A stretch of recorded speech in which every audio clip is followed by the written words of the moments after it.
हाय दोस्तों, तो आज हम लोग देखने वाले हैं what is Elementor. Okay, Elementor के अंदर में एट्रीब्यूट का यूज होता है, इनलाइन सीएसएस का यूज होता है, एक्सटर्नल सीएसएस क्या होता है, inner section inline CSS, internal CSS क्या होता है, ओके, एट्रीब्यूट क्या होता है, वैल्यू क्या होता है। ओके, तो बहुत सारी चीजें हम इसके अंदर में देखने वाले हैं। एलिमेंट को भी देखेंगे, टैग को भी देखेंगे, बहुत सारी चीजें हैं। ओके, तो चलिए हम स्टार्ट करते हैं। डॉक टाइप देखिए, एक एक हम लेते हैं। डॉक टाइप मीन्स होता है, ये वर्जन को रिप्रेजेंट करता है, यानी कि जो HTML का वर्जन चल रहा है उसको ये प्रेजेंट करता है, यानी कि अभी लेटेस्ट वर्जन है HTML5। ओके ओके, ठीक है। अब हेड है तो हेड क्या है? ओके, सबसे पहले हम HTML का हम समझ लेते हैं। What is HTML?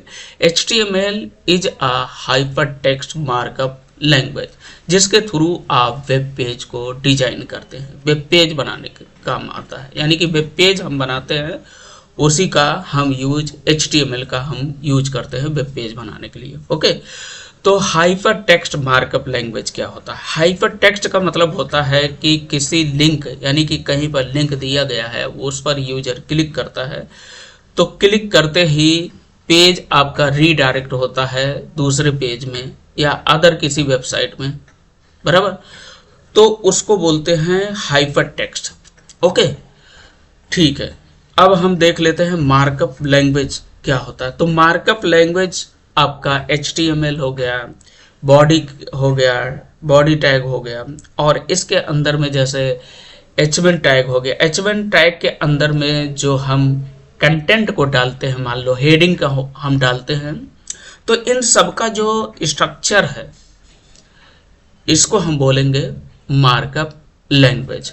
Okay okay, तो कंटेंट जो हमारा होता है, आपका टेक्स्ट हो गया, इमेज हो गया, लिंक हो गया, हेडिंग हो गया, कोई भी चीज हो गया, तो इसको जो एक स्ट्रक्चर मिलता है बनाने के लिए, यानी कि जो एक स्ट्रक्चर मिल जाता है जिसके अंदर में हम content, video, audio, text, link जो हम इनपुट करते हैं, उसी को हम बोलेंगे markup language. Okay, let's go. Okay, आगे हम देखते हैं। देखिए, हेड है, हेड टैग है। ओके, कितने प्रकार के टैग है? एक वेब पेज में यूनिकली HTML का टैग एक रहेगा, सिंगल रहेगा, यूनिक रहेगा। ओके, एक ही टैग रहेगा आपका। इसके अंदर में हेड टैग रहेगा, ठीक है। हेड टैग एक ही बार यूज होना है होल वेब पेज में। ओके, ठीक है। और बॉडी टैग हो गया, हेड टैग हो गया, बॉडी टैग हो गया, मेटा टैग हो गया, मेटा हो गया, टाइटल हो गया। ओके, और इसके अंदर में बॉडी टैग हो गया। तो बॉडी के अंदर में क्या होता है? देखिए, बॉडी के अंदर में अच्छा एक एवरीथिंग, यानी कि कुछ टैग्स को छोड़ करके बाकी टैग्स जो है ओपनिंग टैग होता है और उसका क्लोजिंग टैग होता है, बराबर, ठीक है। तो इसका जो है इसका हम देख लेते हैं। ये देखिए, यहाँ पर बॉडी जो है टैग क्लोज हुआ है, तो जो बॉडी टैग है, बॉडी टैग में ही एक्चुअल कंटेंट रहता है जो हमको वेब पेज पर दिखता है। ओके, तो यानी कि होल पेज में जो बॉडी टैग है, बॉडी टैग के अंदर में जो हमारा कंटेंट रहेगा वही यूजर को दिखेगा। ओके, तो सारा कंटेंट इसी के अंदर में मेन कंटेंट होता है हमारा। ओके, अब देखिए हेड टैग में क्या होता है। अब ये पूछा जाएगा कि हेड टैग के अंदर में क्या होता है। हेड टैग के अंदर में मेटा टैग हो गया, मेटा डिस्क्रिप्शन हो गया, कीवर्ड हो गया, टाइटल हो गया वेबसाइट का। ओके, टाइटल हो गया, लिंक लगाना हुआ, लिंक लगा देंगे हम। ओके, कोई लिंक लगाना हुआ या किसी लिंक का मतलब क्या हुआ? जैसे आपका ये लिंक है CSS, ये देखिए ये है। अब ये लिंक क्या है? ये एक लिंक किया गया है एंड अदर पेज से लिंक हुआ है, ठीक है। ये CSS की फाइल है, इस नाम से एक CSS हमने बनाया है और उसको हम यहाँ से इस पेज में लिंक कर दिया है, यानी कि एन अदर पेज से लिंक करना। ओके, तो इसी को हम हाइपर टेक्स्ट भी बोलते हैं, बराबर। हाइपर टेक्स्ट यही होता है, ठीक है। एक लिंक के थ्रू अदर पेज या अदर वेबसाइट ओपन हो रहा। ओके ठीक है, चलिए ये हो गया head tag. Okay body tag हो गया, बॉडी को हमने बता दिया, एक्सप्लेन कर दिया। ओके अब हम इसके अंदर में समझ लेते हैं कि what is tag. What is tag, तो टैग मीन्स होता है कि जैसे आपका ये टैग है, हेड टैग है। ओके तो हेड टैग के अंदर में व्हाट इज टैग, तो टैग इज यानी कि यूज हुआ है एक सिंबल, यानी कि लेस देन सिंबल और ग्रेटर देन सिंबल का यूज हुआ है, और क्लोजिंग टैग में आपका फॉरवर्ड स्लैश का यूज हुआ है, उसी को हम टैग बोलेंगे। बराबर, तो हेड टैग। ठीक है, हेड टैग के अंदर में हेड टैग हो गया। ठीक है, बॉडी टैग हो गया। तो ओपनिंग ये क्या है, यूज क्या हुआ है, सिंबल लेस देन और ग्रेटर देन, इसका यूज हुआ है, तो इसी को हम टैग बोलते हैं। बराबर, ओके टैग का नाम रहेगा। ठीक है चलेगा।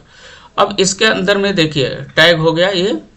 ओके अब एलिमेंट क्या होता है, चलो टैग हमने समझ लिया। मान लो कि स्टार्टिंग में क्या रहेगा, स्टार्टिंग सिंबल हमारा यूज हो रहा है लेस देन टैग का नाम, देन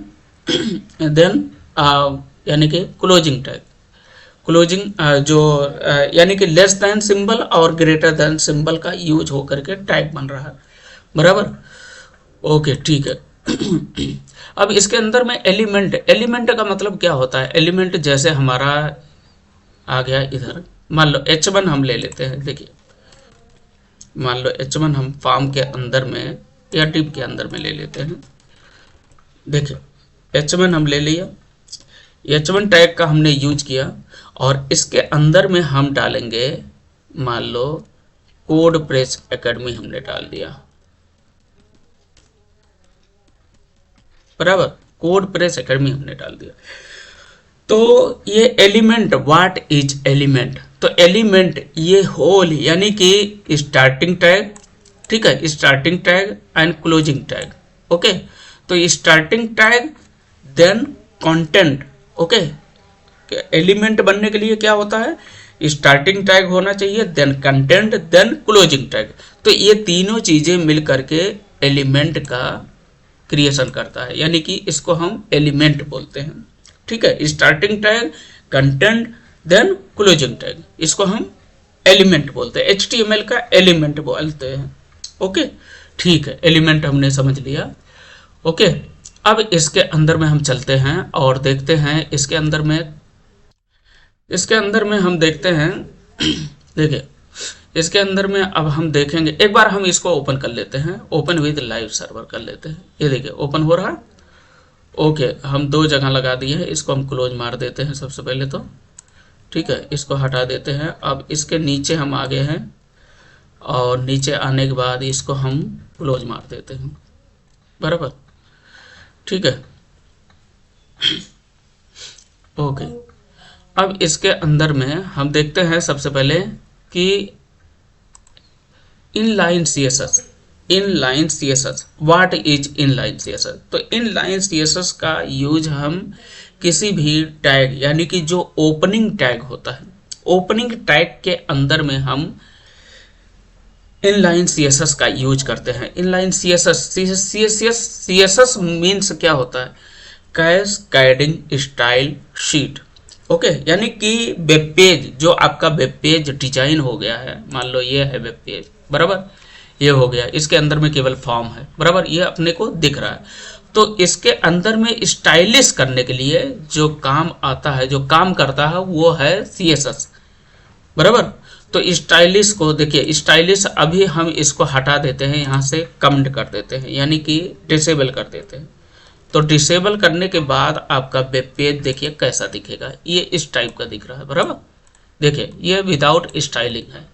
ठीक है, तो स्टाइलिंग का यूज क्या होता है, स्टाइलिंग यानी कि HTML वेब पेज को स्टाइलिश करने के लिए कैस्केडिंग स्टाइल शीट, इसका फुल फॉर्म होता है। ठीक है, अब देखिए इसका हम यूज कितने प्रकार से कर सकते हैं, 3 वे। क्या है, कितने तरीके हैं, 3 वे है। एक है इनलाइन सीएसएस का यूज हम करते हैं, इनलाइन का यूज होता है, एक होता है इंटरनल सीएसएस होता है, यूज होता है, और एक होता है लास्ट एक्सटर्नल। देखिए ये इनलाइन हो गया, inline CSS, external internal CSS और एक्सटर्नल सीएसएस का यूज हुआ है, बराबर। देखिए ओके, एट्रीब्यूट भी हम समझते हैं एक एक करके। ओके ठीक है, अभी चलो सबसे पहले इनलाइन सीएसएस। इनलाइन सीएसएस का हम यूज कैसे करते हैं, मान लो कोड प्रेस एकेडमी एक बार हम ओपन विद लाइव सर्वर कर लेते हैं। ये VS कोड एडिटर है, ये आप ध्यान दीजिएगा, ये आप फ्री ऑफ कॉस्ट इंस्टॉल कर सकते हैं अपने सिस्टम में। ओके, तो अभी देखिए वेब पेज कैसा दिख रहा है, इसको हम मान लो एनेबल कर देते हैं, CSS को एनेबल कर दिया। अब एक बार देख लेते हैं, ये देखिए इस टाइप का भी आने लगा, डिजाइन हो गया, बराबर, स्टाइलिश हो गया। ओके, अब इसके अंदर में हम देख लेते हैं फटाफट इसका इनलाइन सीएसएस। इनलाइन सीएसएस में मान लो हमको स्टाइलिश करना है, मान लो स्टाइलिश करना है तो केवल क्या हम कोड प्रेस एकेडमी को स्टाइलिश करेंगे। ओके, तो देखिए ये तो ऑलरेडी स्टाइलिश नहीं है, बराबर, ये टेक्स्ट है। अब टेक्स्ट को हम मान लो स्टाइलिश कर देते हैं, मान लो कोई कलर दे देते हैं, तो इसके अंदर में हमको लिखना होगा स्टाइल देन कलर, ओके, और देन उसके बाद रेड हम डाल देते हैं, तो ये रेड हो जाएगा। ओके, अब एक बार देखते हैं ओपन विद लाइव सर्वर, देखिए ये रेड हो गया, बराबर। ओके ठीक है, एक तो हम ये देख लिए कि इनलाइन सीएसएस हम कैसे यूज करेंगे। H1 का टैग हो, H2 का टैग हो, कोई भी टैग हो, पैराग्राफ का टैग हो। ओके, तो हम पैराग्राफ का टैग है तो इसके अंदर में भी हम इनलाइन सीएसएस लगा सकते हैं। ओके ठीक है, अब चलते हैं हम देखते हैं इंटरनल सीएसएस। तो इंटरनल सीएसएस मीन्स होता है आपका, मान लो इसको हम डिसेबल करते हैं पहले। अब देखिए ये देखिए केवल कोड प्रेस एकेडमी जो है स्टाइलिश है, यानी कि कलर है। ओके ठीक है, अब इंटरनल सीएसएस। इंटरनल सीएसएस का मतलब क्या होता है, देखिए हम इसको यहाँ से कॉपी कर लेते हैं, कॉपी कर लिया, कट कर दिया, और एक बार देख लेते हैं। ये देखिए अब ऐसा दिख रहा है। अब इसको हम इंटरनल सीएसएस लगाना चाहते हैं, तो इंटरनल सीएसएस हमेशा जो है हेड टैग के अंदर में लगता है। यहाँ पर आप टाइप करिए, पहले टैग ले लीजिए, कौन सा, स्टाइल। सीएसएस लगाने के लिए सबसे पहले स्टाइल टैग का ही यूज होगा, बराबर। स्टाइल टैग हमने ले लिया, अब इसके अंदर में हम वही उसी चीज को पेस्ट कर देते हैं। बट उसके पहले हमको क्या लिखना पड़ेगा, देखिए ये जेट कर देते हैं, इसके अंदर में हमको H1 लेना होगा। H1 हम, बिकॉज हम H1 के अंदर में हमको डालना है। देखिए करली ब्रेकर H1 का यूज होगा। H1 क्या है, H1 ये टैग है, बराबर। तो H1 को हमने लिख दिया, देन उसके बाद स्टार्टिंग करली bracket and closing bracket. Okay okay, अब हम इसके अंदर में CSS को पेस्ट कर देते हैं जो हमने स्टाइल किया था। देखिए ये पेस्ट कर दिया। ओके, अब यहाँ पर स्टाइल नहीं लिखा होगा, लिखना होगा बिकॉज यहाँ पर ऑलरेडी हमने ये दे दिया, क्या दे दिया, स्टाइल का टैग हमने लगा दिया, बराबर। ओके, अब इसको भी हम हटा देते हैं। अब हम देखते हैं अपने ओपन विथ लाइव सर्वर, देखते हैं, ये देखिए स्टाइल हो गया, बराबर। ओके ठीक है, अब चलते हैं हम देखते हैं एक्सटर्नल CSS क्या होता है। तो एक्सटर्नल CSS देखिए, इसको हम ले लेते हैं, कॉपी कर लिया। ओके, इसको भी हम हटा देते हैं। ओके, अब इसको हम एनेबल कर देते हैं, एनेबल, ये देखिए एनेबल कर दिया। अब इसके अंदर में हम आएंगे और ये देखिए ये स्टाइलिश हो गया। तो एक्सटर्नल CSS कहाँ पर बनता है, ये बाकायदे जो है एक सेपरेट फाइल बनती है, यानी कि सेपरेट फाइल बनती है। आपका HTML का फाइल बना हुआ है, देखिए form.html हमने लिखा है, बराबर। बाय डिफॉल्ट index.html होता है, बराबर। ठीक है, तो कुछ भी आप नाम डाल देते हैं, उसमें कोई इशू नहीं है।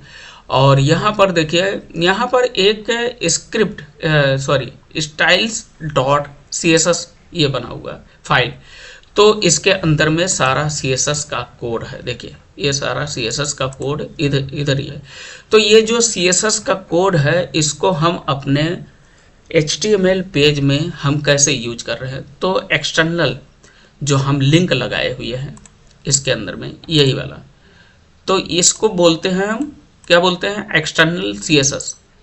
ठीक है, तो एक अलग से सेपरेट आप पेज बनाइए, उसके अंदर में CSS डालिए, सीएसएस डालने के बाद उस सीएसएस को हम अपने वेब पेज, अपने एचटीएमएल पेज में हम यूज कर पाए, तो ये होता है एक्सटर्नल सीएसएस, बराबर। अलग से फाइल बना करके हम यूज करना, बराबर। इसको हम एक्सटर्नल सीएसएस बोलते हैं, एक्सटर्नल सीएसएस। ओके, ठीक है। अब इसके अंदर में एक चीज और समझ लेते हैं कि एक्सटेंशन, यानी कि जो इसका देखिए HTML का फाइल बनाना होगा तो .html लगेगा, बराबर। ये देखिए यहाँ पर है .html बनेगा, .html टाइप करना होगा, ठीक है। और स्टाइल का रहेगा, फाइल बनेगा तो .css का यूज होगा, बराबर। और JS यानी कि जावा स्क्रिप्ट की फाइल रहेगी तो जावा स्क्रिप्ट की फाइल का यूज हम .js से करते हैं। जो एक्सटेंशन, जो उसका जो फाइल हम क्रिएट करेंगे .js लिखेंगे लास्ट में। ओके, ऐसे ही txt यानी कि टेक्स्ट, कोई नोटपैड की फाइल है तो उसको हम txt लिखते हैं एक्सटेंशन में। और डॉक्यूमेंट की फाइल रहेगी, जैसे माइक्रोसॉफ्ट वर्ड का रहेगा कोई फाइल, तो उसको हम लास्ट में एक्सटेंशन क्या रहता है, .doc रहता है, बराबर। तो ऐसे सारी फाइलों का PDF है आपका, बराबर।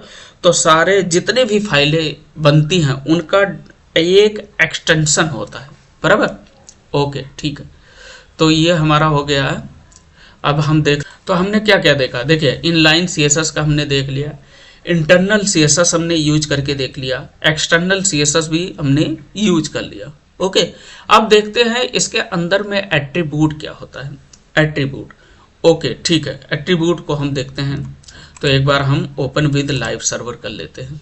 ओके, ये सब इंटरव्यू में पूछे जाते हैं ये सब क्वेश्चन, बराबर, ठीक है। व्हाट इज HTML, टैग क्या होता है, एलिमेंट क्या होता है, एट्रीब्यूट क्या होता है, प्रॉपर्टी क्या होता है, वैल्यू क्या होता है, एवरीथिंग, ये सब आप इससे अवेयर रहिए, बराबर। ओके, ठीक है। तो एट्रीब्यूट के लिए, एट्रीब्यूट देखिए, एट्रीब्यूट के अंदर में हमारा प्रॉपर्टी और वैल्यू भी यूज होता है, ठीक है। तो एट्रीब्यूट का मतलब क्या हुआ, जैसे हम इसके अंदर, जैसे कोड प्रेस एकेडमी है तो इसको हम मान लो एट्रीब्यूट देना चाहते हैं, हम कलर देना चाहते हैं, तो कलर हम देना चाहते हैं, तो जो कलर हम दे रहे हैं, जो हम कलर दे रहे हैं ये एट्रीब्यूट हो गया। जो हम फॉन्ट दे रहे हैं, फॉन्ट दे रहे हैं, और फॉन्ट स्टाइल दे रहे हैं, ओके, फॉन्ट फैमिली दे रहे हैं, तो ये सब क्या है, 1 by 1, ये क्या है, ये एट्रीब्यूट है, ठीक है। तो एट्रीब्यूट, कलर का हम एट्रीब्यूट देते हैं, यहाँ पर मान लो कलर लिख देते हैं। तो कलर हमने जो अभी यहाँ पर डाला था, आई थिंक आएगा, आ गया है, ओके, नो प्रॉब्लम। इसके अंदर में तो हम एट्रीब्यूट हम देते हैं इसके अंदर में, मान लो कलर हो गया, स्टाइल में हमको लिखना पड़ेगा, या हम फॉन्ट साइज दे देते हैं, फॉन्ट साइज लिख देते हैं पहले। उसके पहले हमको स्टाइल टैग लेना पड़ेगा, स्टाइल टैग का मतलब स्टाइल लिखना होगा। देन हम यहाँ पर लिखेंगे फॉन्ट साइज, बराबर। उसके बाद हम साइज में दे देंगे इसका 50 पिक्सल, हमने दे दिया, बराबर, ये दे दिया। अब एक बार हम देख लेते हैं, और देखिए कोड प्रेस एकेडमी कितना ये बिग साइज का हो गया। तो इसको हम बोलते हैं एट्रीब्यूट, ओके। तो एट्रीब्यूट के अंदर में व्हाट इज, ठीक है, एट्रीब्यूट तो समझ में आ गया कि हम जैसे फॉन्ट का स्टाइल, फॉन्ट हमने दे दिया, कलर दे दिया, ठीक है, फॉन्ट फैमिली दे दिया, ओके। उसके अंदर में कोई बॉक्स हम बना रहे हैं, मतलब एट्रीब्यूट हम दे रहे हैं। एट्रीब्यूट के लिए आप देखिए एक और हम सजेस्ट कर देते हैं आपके लिए कि एक वेबसाइट है जिसका नाम है W3 स्कूल। इस वेबसाइट में आकर के आप यहाँ से गूगल, ओके, नो प्रॉब्लम, ये हमारा नेट नहीं चल रहा, देख लेंगे बाद में। ओके, W3 स्कूल नाम का एक वेबसाइट है, उसके अंदर में ये सारी चीज़ें स्टेप बाय स्टेप मिल जाएगा, बहुत स्ट्रक्चर वे में वहाँ पर बनाया गया है, और सारी चीज़ों को इंट्रोड्यूस किया गया है बहुत अच्छी तरीके से, ओके। तो आप उस वेबसाइट को जाकर के रीड आउट कर सकते हो वहाँ से, ओके, ठीक है। अभी एट्रीब्यूट हमको समझ में आ गया कि किसी का कलर हमको चेंज करना हुआ, फॉन्ट फैमिली चेंज करना हुआ, स्टाइल तो जो हम यहाँ पर फॉन्ट साइज दे रहे हैं ये प्रॉपर्टी इसको बोलते हैं, एट्रीब्यूट के अंदर में प्रॉपर्टी इसको बोलते हैं, ठीक है। और वैल्यू जो है ये होता है, देखिए जो हमने 50 पिक्सल दिया है इसको वैल्यू बोलेंगे। प्रॉपर्टी हो गया, वैल्यू हो गया, और इसके अंदर में ये एट्रीब्यूट हो गया। फॉन्ट जो है ये जो हमने साइज बढ़ाया ये एट्रीब्यूट हो गया। अब इसको हम यहाँ पर हम क्लोज करते हैं या तो हम कलर डाल देते हैं या बैकग्राउंड इमेज डाल देते हैं। तो बैकग्राउंड कलर का मतलब क्या हो गया, ये भी एक एट्रीब्यूट हो गया, बराबर। और इसके अंदर में प्रॉपर्टी हो गया। एट्रीब्यूट कैसे मिलकर के, यानी कि प्रॉपर्टी और वैल्यू को मिलकर के बना हुआ है, बराबर। इसके अंदर में हम ये वाला डाल देते हैं और एक बार हम चेक कर लेते हैं। देखिए अब हम चेक कर लिए, देखिए ये इसके अंदर में बैकग्राउंड आ गया, तो ये क्या है, बैकग्राउंड कलर आ गया, तो इसका मतलब एट्रीब्यूट आ गया, बराबर। तो ये एट्रीब्यूट होता है, ओके ठीक है। अब इसके अंदर में एक और फाइल लगती है, जावा स्क्रिप्ट की फाइल, बराबर। तो जावा स्क्रिप्ट की जो फाइल लगती है वो बॉडी टैग जहां पर क्लोज होता है उसके ऊपर लगती है, बराबर, बाय डिफॉल्ट, ओके। तो ये है, उसके लिए देखिए जावा स्क्रिप्ट की फाइल लगाने के लिए जावा स्क्रिप्ट का जो कोड है वो फंक्शनलिटी ऐड करने के लिए, बराबर। तो जैसे फंक्शनलिटी जो ऐड करने के लिए हम यूज करते हैं वो जावा स्क्रिप्ट है, बराबर। तो अलग अलग प्रोग्रामिंग लैंग्वेज में यूज होता है, यानी कि अलग अलग प्रोग्रामिंग लैंग्वेज हैं जो फंक्शनलिटी को ऐड करती हैं। आपका PHP लैंग्वेज है, ठीक है, जावा स्क्रिप्ट है, ठीक है। तो इसके अंदर में जो जावा स्क्रिप्ट की फाइल है ये स्क्रिप्ट टैग, जो टैग यूज हुआ वो स्क्रिप्ट टैग, और स्क्रिप्ट टैग जो स्टार्टिंग टैग है उसी के अंदर में ये सोर्स नाम का एट्रीब्यूट, यही देखिए ये क्या है, ये लिंक हो गया, एट्रीब्यूट नहीं है ये लिंक हो गया, बराबर, ये लिंक लगा है, ठीक है। तो लिंक को यही हाइपर टेक्स्ट इसी को बोलते हैं, बराबर। तो ये जो लिंक लगा है ये सोर्स नाम का, सोर्स जो लगा हुआ है, तो सोर्स के अंदर में क्या लिंक दिया गया है, ये script.js, ये एक्सटर्नल फाइल को यहाँ से रिडायरेक्ट करेगा, यानी कि लिंक करेगा। तो ये स्क्रिप्ट टैग के अंदर में आपका जावा स्क्रिप्ट का कोड लिखा जाएगा या तो डायरेक्टली एक्सटर्नल का लिंक लगेगा, बराबर, ओके ठीक है। अब ओके जावा स्क्रिप्ट फाइल हम देख लेते हैं। देखिए यहाँ पर है script.js, ये है, ये जावा स्क्रिप्ट की फाइल है, ओके। इसमें बहुत सारे फंक्शन यूज हुए हैं जो एक फॉर्म में यूज होते हैं। देखिए यहाँ पर एक चीज और देखिएगा, यहाँ पर गेट एलिमेंट बाय आईडी, तो सेलेक्टर क्या होता है, सेलेक्टर के थ्रू जो है किसी पर्टिकुलर एलिमेंट को हम सेलेक्ट करते हैं सेलेक्टर के थ्रू, और उसमें हम फंक्शनलिटी ऐड करना हुआ या CSS हम ऐड करना हुआ। More than I think 60 selector use होते हैं इन HTML में, ओके, अराउंड 60 सेलेक्टर हैं, ठीक है। अब देखिए इसके अंदर में मान लो हम देख लेते हैं एक बार, देखिए अपने HTML फॉर्म में चलते हैं और यहाँ पर मिलता है, यहाँ पर क्या मिलेगा, देखिए यहाँ पर ये है सेलेक्टर, देखिए क्लास भी एक सेलेक्टर होता है, बराबर। H1 का जो हमने यूज किया वहाँ पर स्टाइलिश करने के लिए, ये भी एक सेलेक्टर है, बराबर। और इसमें एक आईडी भी होता है। तो आईडी क्या होता है, आईडी यूनिकली होती है, यानी कि यूनिकली होता है। ये देखिए आईडी यहाँ पर लिखा गया है। तो आईडी क्या है, नेम यूनिक रहता है, पूरे इंटायर पेज में एक ही रहेगा आईडी, बराबर। तो आईडी क्या है, आईडी भी सिलेक्टर है, क्लास भी सिलेक्टर है, ठीक है। ऐसे 60 सेलेक्टर हैं, ओके ठीक है। तो इस तरीके से हम इसका जो है इसको हम देख सकते हैं। और इसके लिए हमने जो एक वेबसाइट रेफरेंस हमने दिया है, यानी कि रेफर किया है, वो आप देख सकते हैं जा कर के W3 स्कूल का, ओके। तो उसमें बहुत सारी चीज़ें आपका क्लियर हो जाएगा इंटरव्यू से related, okay. Thank you so much, watch this video and like and subscribe my channel, thank you so much.